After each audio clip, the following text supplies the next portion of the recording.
اللہم صلی علی محمد وآل محمد وعجل فرجہم۔ کرب و بلا سے جس کو ہدایت نہیں ملی، بینائی تو ملی، بصارت نہیں ملی، اور اس سے بڑا غریب نہیں کائنات میں جس کو غم حسین کی دولت نہیں ملی۔ لا حول ولا قوة الا باللہ العلی العظیم، حسبنا اللہ ونعم الوکیل، نعم المولا ونعم النصیر۔ اعوذ باللہ من الشیطان الرجیم، بسم اللہ الرحمن الرحیم، الحمد للہ رب العالمین، والصلاة والسلام علی اشرف الانبیاء والمرسلین، سیدنا و نبینا و حبیب قلوبنا و طبیب نفوسنا و شفیع ذنوبنا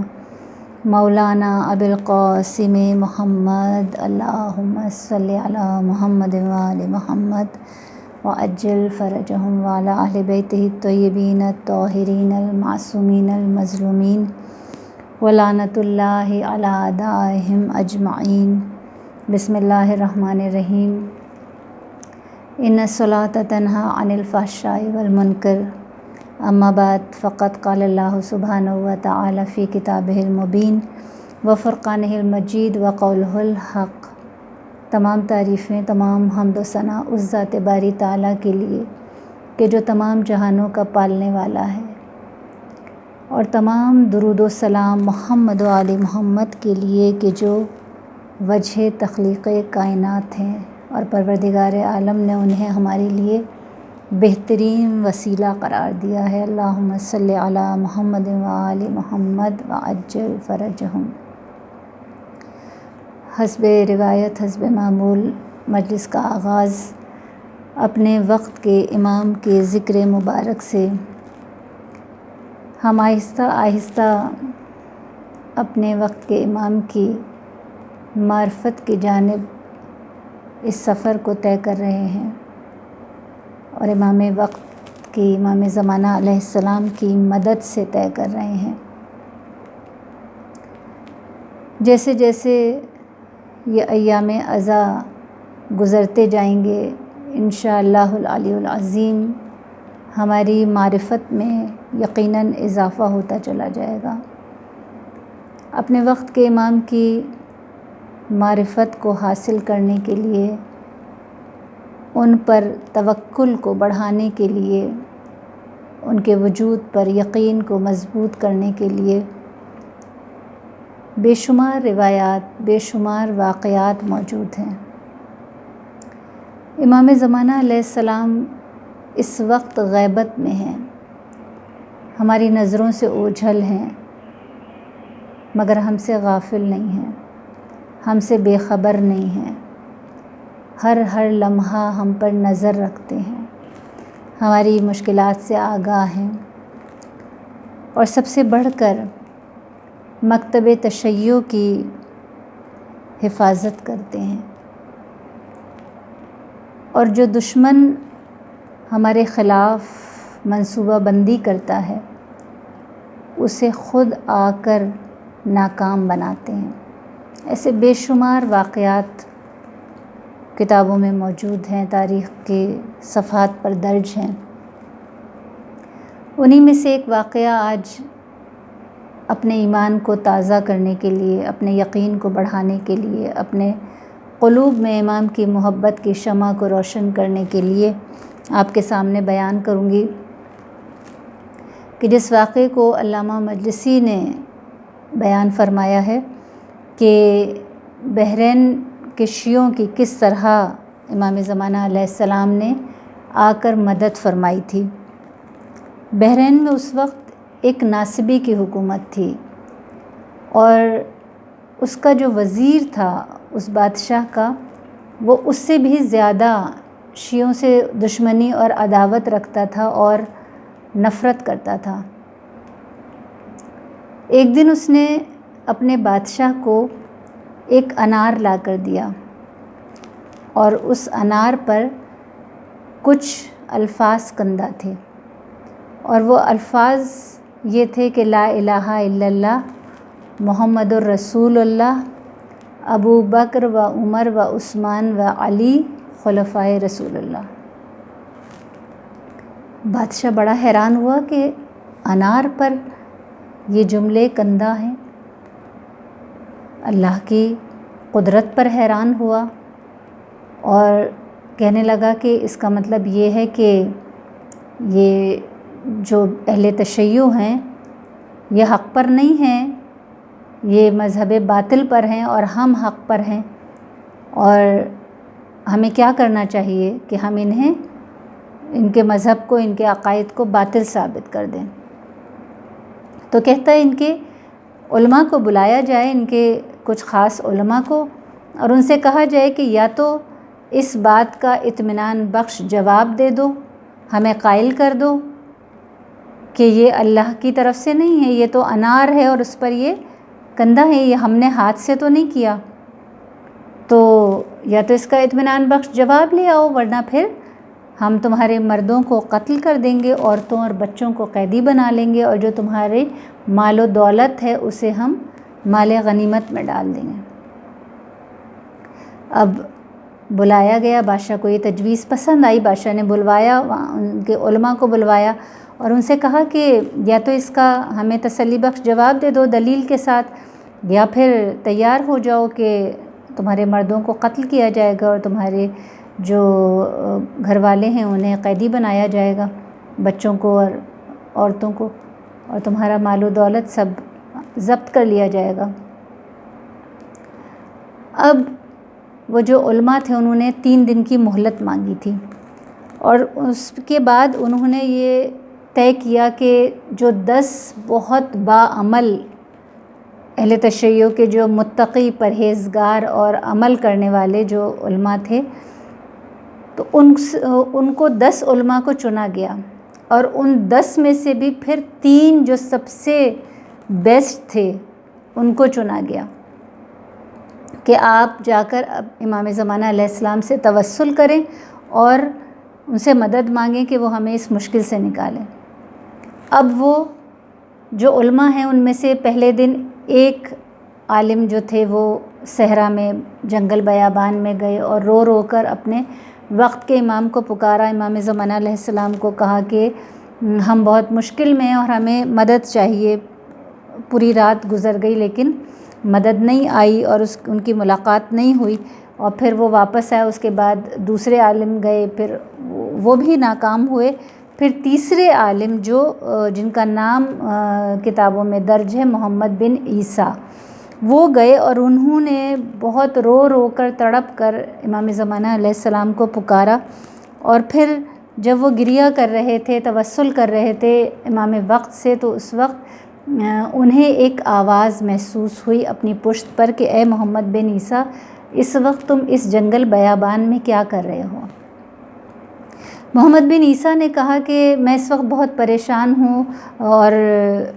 میں اس وقت نہیں بتا سکتا۔ وہ ظاہر ہے کہ وہ نہیں پہچانے کہ وہ امام وقت ہیں، تو انہوں نے کہا کہ میں تمہارا صاحب الزمان ہوں، کیا مجھے اپنی پریشانی نہیں بتاؤ گے؟ تو انہوں نے کہا اگر آپ میرے صاحب الزمان ہیں تو مجھے آپ کو اپنی پریشانی بتانے کی ضرورت نہیں ہے، کہ میرا امام ہر لمحے ہم سے باخبر رہتا ہے، ہماری پریشانیوں سے، ہماری تکلیفوں سے۔ تو وہ مسکرائے اور انہوں نے کہا کہ اے محمد بن عیسیٰ، تم بادشاہ کے پاس جانا اور اس کو کہنا کہ میں اس وقت آپ کو یہ جواب دوں گا دلیل کے ساتھ کہ جب آپ میرے ساتھ وزیر کے گھر جائیں گے، اور اس وزیر کے گھر جانا اور وہاں اس کے گھر میں فلاں کمرہ ہے اور اس کمرے میں ایک سفید رنگ کا تھیلا رکھا ہوگا، اور اس سفید رنگ کے تھیلے کے اندر ایک مٹی کا سانچہ ہوگا جس پر اس وزیر نے یہ الفاظ کندہ کرائے تھے، اور اس کے بعد اس سانچے کو 2 حصوں میں تقسیم کیا تھا، اور جب انار بہت چھوٹا تھا، اس کے گھر میں انار کا درخت ہے، اور جب انار بہت چھوٹا تھا تو اس وقت اس نے وہ سانچہ مٹی کا اس پر چڑھا دیا تھا، اور جیسے جیسے وہ انار بڑا ہوا تو وہ جو اس مٹی کے سانچے پہ الفاظ کندہ تھے وہ اس انار پر منتقل ہو گئے۔ تو تم اسے لے کر جاؤ اور اسے اس طرح سے وہاں پر وہ دکھانا، اور پھر جب وہ قائل ہو جائے تو اس کے بعد یہ دوسرا معجزہ کہ جو مولا نے دکھایا کہ مولا نے کہا کہ پھر اس کے بعد اس سے کہنا کہ اس انار کو کاٹو، بیچ میں سے 2 حصوں میں تقسیم کرو، اور جب وہ اس انار کو 2 حصوں میں تقسیم کرے گا تو اس انار کے اندر انار کے دانے نہیں ہوں گے بلکہ صرف مٹی اور دھواں ہوگا۔ اور یہی ہوا کہ پھر وہ محمد بن عیسیٰ اس بادشاہ کے پاس گئے اور اس وزیر کے گھر، اور وہاں اس کے کمرے سے وہ مٹی کا سانچہ ملا، وہ بادشاہ کو دکھایا، اور اس کے بعد بادشاہ نے اس انار کو جب 2 حصوں میں تقسیم کیا تو اس کے اندر واقعاً مٹی اور دھواں کے علاوہ کچھ بھی نہیں تھا۔ تو نہ صرف وہ بادشاہ، اس نے مذہب حق کو، مذہب تشیع کو قبول کیا اور وہ شیعہ ہوا، اور اس نے اس مکار جو اس کا وزیر تھا اس کو قتل کرنے کا حکم دیا۔ تو بس اصل بات یہ ہے کہ ہمارے اندر، ہمارے قلب میں یہ یقین کامل پیدا ہو جائے کہ ہم اپنے وقت کے امام کو اگر پکاریں گے تو وہ ہماری مدد کے لیے پہنچتے ہیں، وہ ہر لمحہ ہمارے حالات سے باخبر ہیں۔ بس ضرورت اس بات کی ہے کہ ہم اپنے آپ کو آمادہ کر لیں، اور یقیناً ان ایام عزا میں ہماری کوشش یہی ہے کہ ہم زیادہ سے زیادہ ہماری زبان پر ذکر امام زمانہ علیہ السلام ہو، ہماری فکر امام زمانہ علیہ السلام کی فکر سے جڑ جائے، اور ہماری زندگی کا مقصد فقط اور فقط اپنے وقت کے امام کی معرفت حاصل کرنا اور ان کی نصرت کرنا ہو جائے۔ تو یقیناً پھر اسی دعا کے ساتھ، خلوص کے ساتھ درود پڑھتے ہوئے اپنے موضوع سے متصل ہوں گی کہ پروردگار عالم ہمیں صحیح معنی میں اپنے وقت کے امام کو پہچاننے والی وہ نظر عطا فرما دے کہ ہم اپنے وقت کے امام کو اپنے دل کی آنکھوں سے ہر لمحہ دیکھ سکیں، ہر لمحہ ان کی زیارت کر سکیں، اور پروردگار عالم ہمیں ان کا سچا خدمت گزار بنا دے۔ ہمیں، ہمارے آباء و اجداد کو، ہماری اولاد کو، ہماری آنے والی نسلوں کو امام زمانہ علیہ السلام کی ناصرین میں شامل فرما دے۔ اللہم صلی علی محمد و آل محمد وعجل فرجہم۔ موضوع مجلس، جیسے کہ نماز کی اہمیت سب پر واضح ہے کہ اسے موضوع سخن قرار دیا گیا، اس لیے کہ فرش عزا پر آنے والا کوئی بھی عزادار بے نمازی نہ رہے۔ ان ایام عزا کے بعد ہر عزادار انشاءاللہ العلی العظیم نمازی بن جائے۔ عزاداران امام، کیونکہ بارہا کہتی ہوں کہ نماز مقصد حسین ہے، یہ مجلس، یہ عزاداری، یہ ماتم حسین، یہ محبت حسین ہے، اور خود امام حسین علیہ السلام، ان کی یہی خواہش ہے کہ بقول شاعر کہ وقت آخر لب شبیر پر آئی یہ صدا، میرے معبود صدا ہوتی رہے تیری صدا، روز اول پہ جو وعدہ تھا ہوا وہ پورا، میں تیرا بندہ ہوں پھر کرتا ہوں تجھ سے وعدہ، تیرے اسلام کو ہر دور میں غازی دے گی، میری مجلس تیری مسجد کو نمازی دے گی۔ اسی نماز کو بچانے کے لیے حسین نے اپنا سارا گھرانہ لوٹا دیا، اور اگر ایک عزادار نمازی نہ بن سکے تو مقصد حسین فوت ہو جاتا ہے۔ آج میں صرف یہ بیان کروں گی کیونکہ وقت مختصر ہوتا ہے، اور میں بس ٹو دا پوائنٹ ہی بس کچھ تھوڑا بہت واضح کر پاتی ہوں کہ کچھ میسج بس پہنچ جائے ہماری یوتھ کے پاس، ہماری ینگ جنریشن کے پاس، ایک کوئی ایسا چھوٹا سا بھی میسج پہنچ جائے کہ جس سے ان کے نفوس کی تربیت ہو جائے، ان کے اندر کوئی روحانی بلندی کو وہ محسوس کرنے لگیں، تو بس اس فرش عزا کا مقصد پورا ہو جاتا ہے۔ تو بس یہ بیان کروں گی کہ وہ کون سا طریقہ اختیار کیا جائے کہ ہمیں نماز کی عادت پڑ جائے، اور ہمیں نماز ادا کرنے میں سستی اور کاہلی نہ ہو، ہمیں نماز ادا کرنا مشکل نہ لگے۔ ویسے تو بہت ساری قرآنی آیات ہیں، بہت سارے وظائف ہیں، لیکن بس چھوٹا سا آسان سا طریقہ آپ کے سامنے پیش کروں گی کہ اگر ہم ہر وقت باوضو رہنے کی عادت ڈال لیں، اور یہ تقاضا بھی ہے اس غیبت کبریٰ کا کہ جس آخری زمانے میں ہم زندگی گزار رہے ہیں، اس میں تاکید ہے کہ یہ جو فتنے ہیں اس دور کے، یہ جو وبائیں ہیں، جو بیماریاں ہیں، اور جو اس زمانے میں آخری زمانے میں کہا گیا ہے کہ ایمان کی حفاظت کرنا اتنا مشکل ہے کہ جیسے اپنے ہاتھ کی ہتھیلی پر جلتے ہوئے انگارے کو رکھ کر کھڑے رہنا۔ یعنی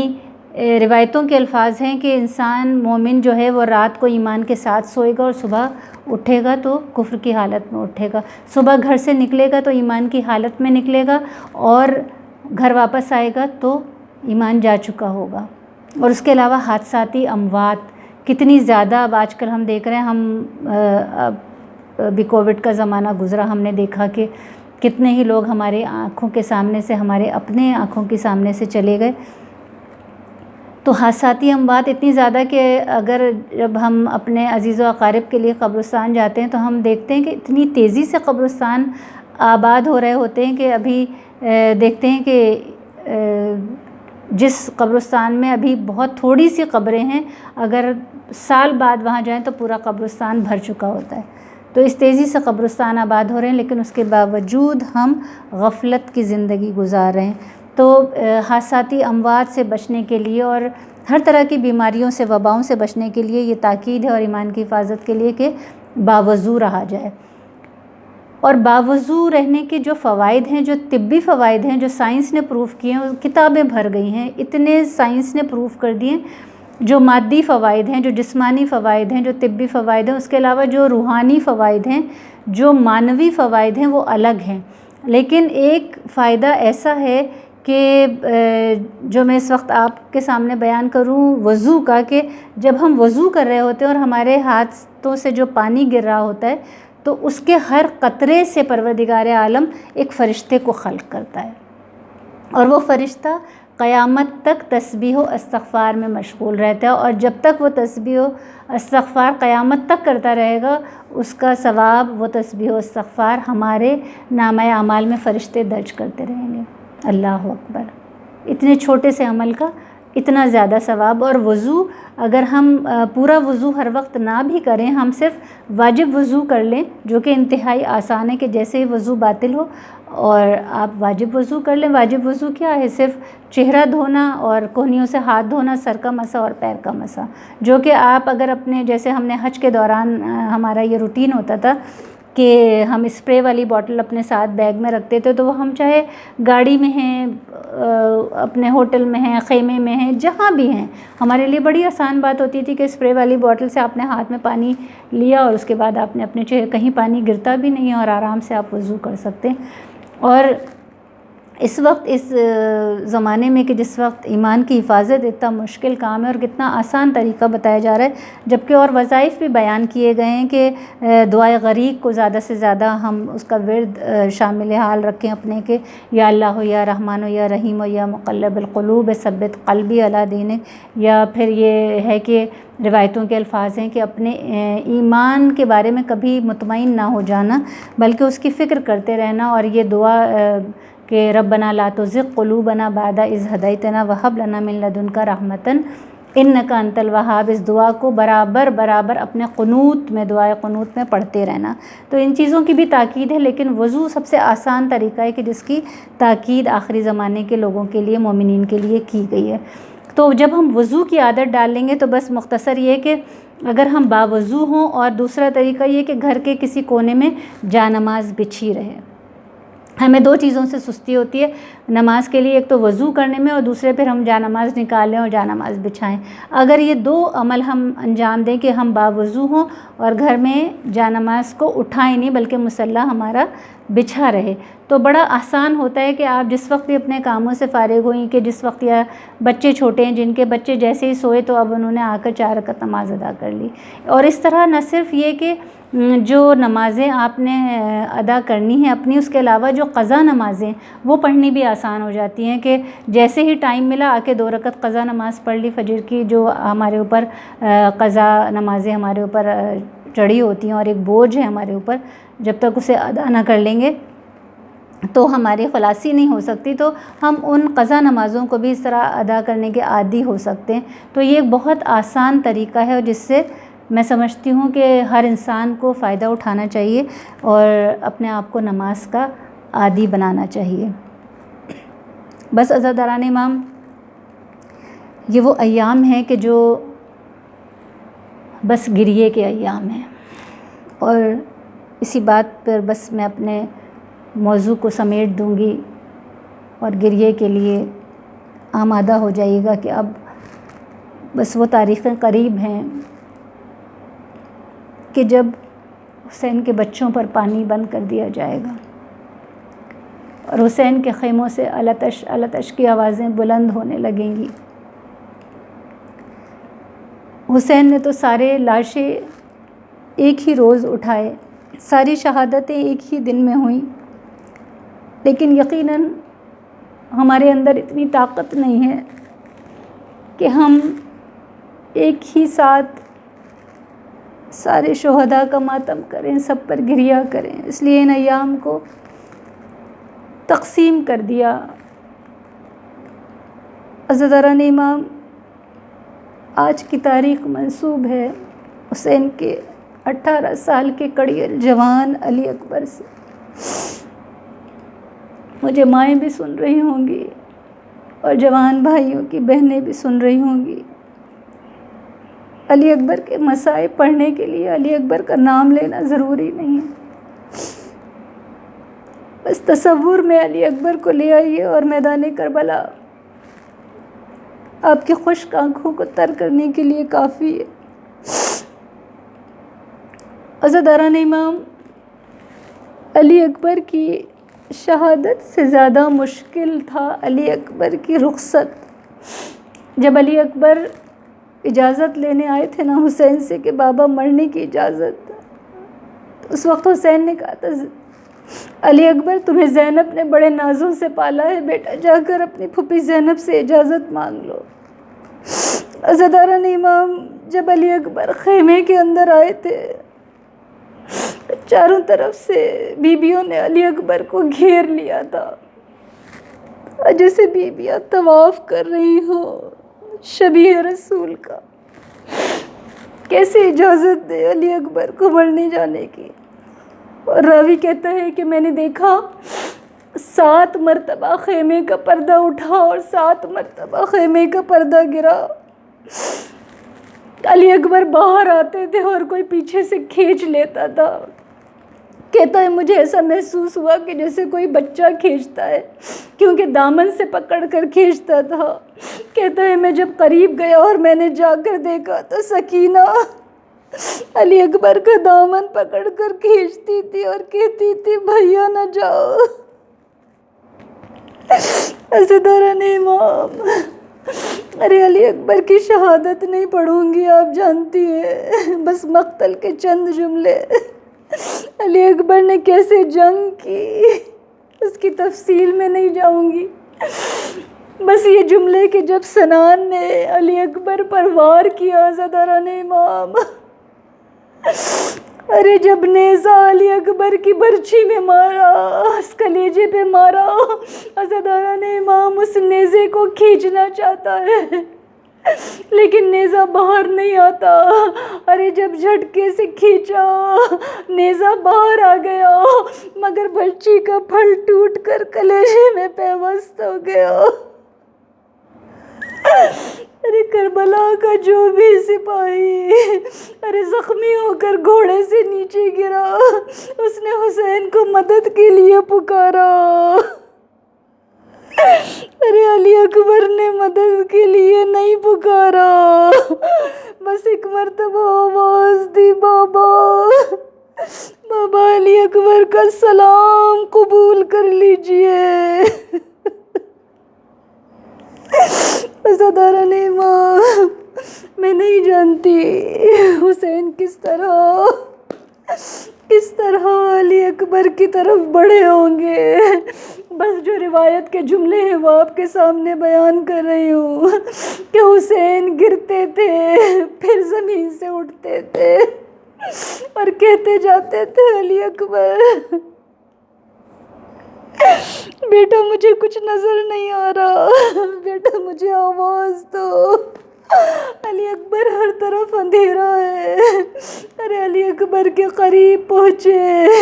گھٹنیوں چلتے ہوئے قریب آئے. ارے حسین 2 مرتبہ اس طرح چلے. ایک مرتبہ جب مدینہ سے رخصت ہو رہے ہیں تو قبر فاطمہ پر گھٹنیوں کے بل آئے تھے کہ علی اکبر کی لاشے پر عزاداران امام ارے اکبر کے قریب آئے. ایک مرتبہ بیٹے سے کہا کوئی تمنا ہے؟ علی اکبر نے کہا ہاں بابا، آخری دفعہ سغرا کو دیکھنا چاہتا ہوں. حسین نے چہرے پر ہاتھ پھیرا، کہا علی اکبر کیا نظر آیا؟ کہا بابا مدینہ نظر آیا. ارے قبر رسول نظر آ رہی ہے، قبر فاطمہ زہرا،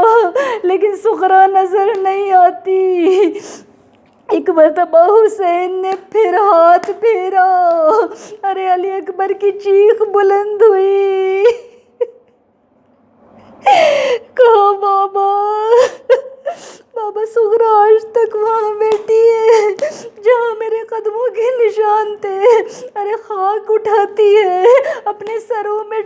سر پہ ڈالتی جاتی ہے اور کہتی جاتی ہے بھیا علی اکبر ارے تو لوٹ کر نہیں آیا، میں انتظار کر رہی ہوں. عزاداران امام سینے سے خون ابل رہا تھا. تصور کیجئے 18 سال کا کڑیل جوان بوڑھا باپ ہے. ارے علی اکبر کہتے ہیں بابا سینے میں بہت درد ہو رہا ہے، بابا یہ برچی کا پھل نکال دیجئے. ذرا تصور کیجئے